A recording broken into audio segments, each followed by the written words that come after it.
Hello बच्चों, मैं शशि चंद्रा आप सभी का स्वागत करती हूँ आपके अपने YouTube channel study with Chandra Shashi पर। तो प्यारे बच्चों, कैसे हैं आप सभी? आशा करती हूँ आप सभी अच्छे और स्वस्थ होंगे।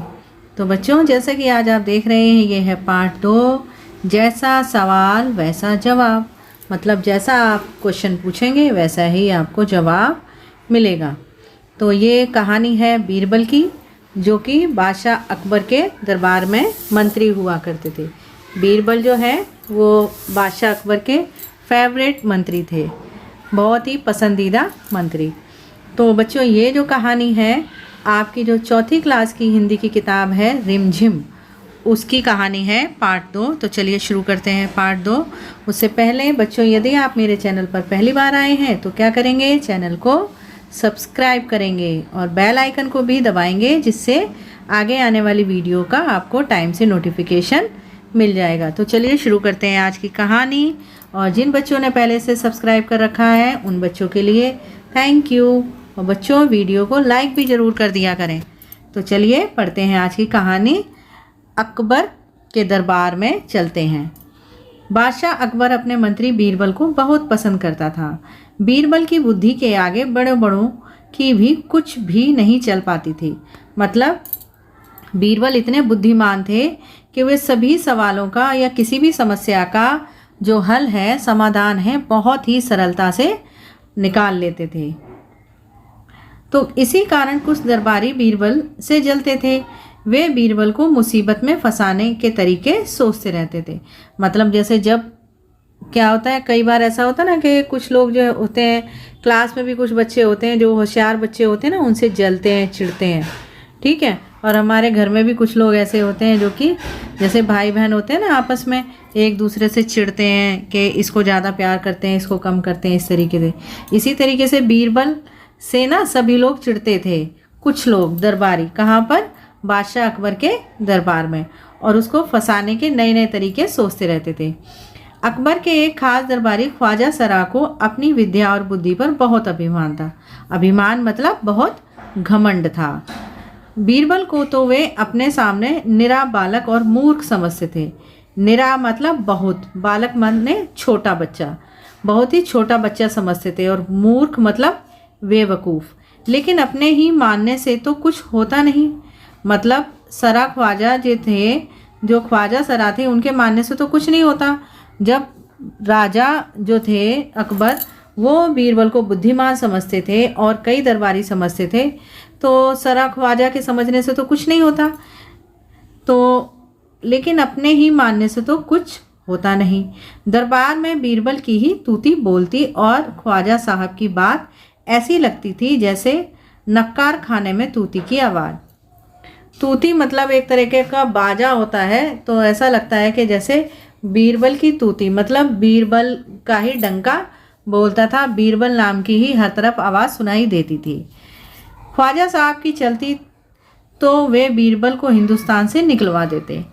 मतलब हिंदुस्तान से ही निकलवा देते, दरबार से तो क्या, हिंदुस्तान से ही निकलवा देते बीरबल को। निकलवाते कैसे? एक दिन ख्वाजा ने बीरबल को मूर्ख साबित करने के लिए कुछ सोच विचार कर कुछ मुश्किल प्रश्न सोच लिए।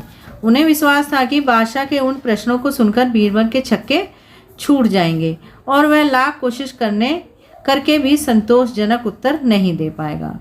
मतलब जो बीरबल है छक्के छूट जाएंगे, मतलब जो बीरबल है वो काफ़ी परेशान हो जाएंगे, उन सवालों के जवाब जो है वो नहीं दे पाएंगे। फिर बादशाह मान लेगा कि ख्वाजा सरा के आगे बीरबल कुछ नहीं है। ख्वाजा साहब अचकन पगड़ी पहन कर दाढ़ी सहलाते हुए अकबर के पास पहुँचे और सिर खुजाकर बोले। अचकन मतलब कोट टाइप होता है, लंबा सा, घुटनों के नीचे तक जो पहना जाता है, पगड़ी जो सिर पर बांधी जाती है। बीरबल बड़ा बुद्धिमान बनता है, आप भी उसकी लंबी चौड़ी बातों के धोखे में आ जाते हैं। मैं चाहता हूँ कि आप मेरे 3 सवालों के जवाब पूछकर उसके दिमाग की गहराई नाप लें।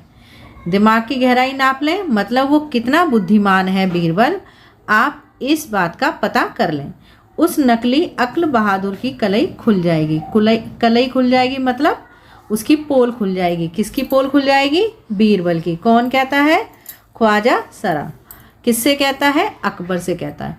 अकबर के अनुरोध करने पर ख्वाजा के अनुरोध करने पर अकबर ने बीरबल को बुलाया और उनसे कहा, बीरबल, परम ज्ञानी ख्वाजा साहब तुमसे 3 प्रश्न पूछना चाहते हैं, क्या तुम उनके उत्तर दे सकोगे?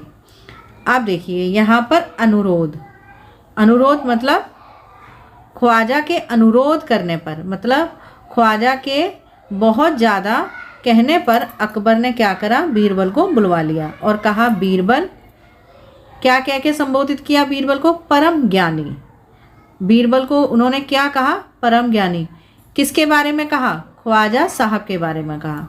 मतलब उन्होंने बीरबल को कहा कि परम ज्ञानी ख्वाजा साहब।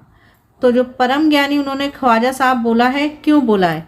क्योंकि वो ख्वाजा साहब को टॉन्ट कस रहे थे, ताना मार रहे थे कि ख्वाजा साहब अपने आप को बहुत बड़ा परम ज्ञानी समझते हैं। तो बीरबल तुमसे 3 प्रश्न पूछना चाहते हैं, ये क्या तुम इनके उत्तर दे सकोगे? तो बीरबल बोले, जहाँपना, जरूर दूंगा, खुशी से पूछें। ख्वाजा साहब ने अपने 3 सवाल लिखकर बादशाह को दे दिए। अकबर ने बीरबल से ख्वाजा का पहला प्रश्न पूछा, संसार का केंद्र कहाँ है? केंद्र मतलब सेंटर, कहाँ से शुरू होता है संसार? जैसे आपने देखा होगा, इस तरीके से आप व्रत बनाते हैं, गोला बनाते हैं और यहाँ होता है केंद्र बिंदु, बीचों बीच। ठीक, तो आप कहीं भी खड़े हों, यहाँ खड़े हों, यहाँ खड़े हों, यहाँ कहीं भी खड़े हों गोले पर, केंद्र बिंदु कहाँ होगा? यहाँ होगा। मतलब आपने गोला कहाँ से बनाना शुरू किया था? यहाँ से, तो ये होगा केंद्र, यानी कि सेंटर। ठीक, तो संसार का केंद्र कहाँ है? बीरबल ने तुरंत जमीन पर अपनी छड़ी गाड़कर उत्तर दिया, यही स्थान चारों ओर से दुनिया के बीचों बीच पड़ता है। तो अब क्या करें सरा ख्वाजा? यदि ख्वाजा साहब को विश्वास ना हो तो वे फीते से सारी दुनिया को नापकर दिखा दें कि मेरी बात गलत है। तो अब बताओ, ख्वाजा साहब ने जो सवाल पूछा था बीरबल से, तो उसका जवाब उनको कैसा मिला? वैसा ही जवाब मिला ना, क्योंकि दुनिया का सेंटर निकालना इतना आसान नहीं था। ठीक, और ख्वाजा साहब ने पूछा बीरबल से दुनिया का केंद्र जानना, तो बीरबल ने भी वैसा ही जवाब दे दिया। क्या कहा? कि जहाँ मैंने छड़ी रखी है वहीं से सेंटर है, और अगर आपको यकीन नहीं होता तो जाओ फीते से नाप लो। ठीक, आप देखो, अकबर ने दूसरा प्रश्न किया, आकाश में कितने तारे हैं? यहाँ अकबर ने अब बीरबल से दूसरा प्रश्न पूछा है, जो कि ख्वाजा सरा ने पूछवाया था अकबर से। बीरबल ने एक भेड़ मंगवाकर, इस भेड़ के शरीर में जितने बाल हैं उतने ही तारे आसमान में हैं। मतलब उसका सरा ख्वाजा का दूसरा सवाल क्या था? आकाश में कितने तारे हैं? ये किसने पूछा? अकबर ने। किससे? बीरबल से। तो बीरबल ने क्या जवाब दिया? बीरबल ने एक भेड़ मंगवाकर कहा, इस भेड़ के शरीर पर जितने बाल हैं उतने ही तारे आसमान में हैं। अब बताऊं, क्या आसमान के तारे गिनना इतना आसान है? कोई गिन सकता है? नहीं गिन सकता। और भेड़ के बाल गिनना आसान है? नहीं है। तो इसी तरीके से जैसा ख्वाजा साहब ने बीरबल से उत्तर मांग प्रश्न पूछा, वैसे ही बीरबल ने उसका उत्तर दे दिया। ख्वाजा साहब को इसमें संदेह हो तो वे बालों को गिनकर तारों की संख्या से तुलना कर लें। किसने कहा? बीरबल ने। तो अब अकबर ने तीसरा सवाल किया, संसार की आबादी कितनी है? मतलब संसार की आबादी, संसार में पूरी दुनिया में कितने लोग हैं? बीरबल ने कहा, जहाँपना, संसार की आबादी पल पल घटती बढ़ती रहती है।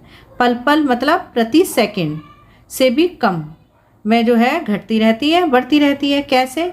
क्योंकि हर पल लोगों का मरना जीना ही लगा रहता है। इसलिए यदि सभी लोगों को एक जगह इकट्ठा किया जाए तभी उनको गिनकर ठीक ठीक संख्या बताई जा सकती है। बादशाह तो बीरबल के उत्तरों से संतुष्ट हो गया। मतलब अकबर तो संतुष्ट हो गए बीरबल के उत्तर से, लेकिन ख्वाजा साहब नाक भौं सिकोड़ कर बोले, मतलब तुनक कर बोले, नाक भौं सिकोड़ कर, बहुत ही गुस्से से। ऐसे गोल मोल जवाबों से काम नहीं चलेगा जनाब। बीरबल बोले, ऐसे सवालों के ऐसे ही जवाब होते हैं, पहले मेरे जवाबों को गलत साबित कीजिए तब आगे बढ़िए। तो बीरबल ने क्या कहा? ख्वाजा को ऐसे जवाब दे दिया कि भाई जाओ, पहले मेरे जो आंसर हैं उनको गलत साबित करो, उसके बाद आप आगे बढ़िए। ख्वाजा साहब से फिर कुछ बोलते नहीं बना। मतलब ख्वाजा साहब के पास कोई जवाब ही नहीं था आगे। ठीक, तो ये थी आपकी कहानी। अब इसके जो प्रश्न उत्तर है बच्चों वो करेंगे हम अगली वीडियो में। तब तक के लिए आप क्या करेंगे, कहानी को अच्छे से पढ़ें, समझें। तो चलिए अगली वीडियो जल्दी आपके पास पहुंचेगी और इसके प्रश्न उत्तर आपके पास पहुंच जाएंगे।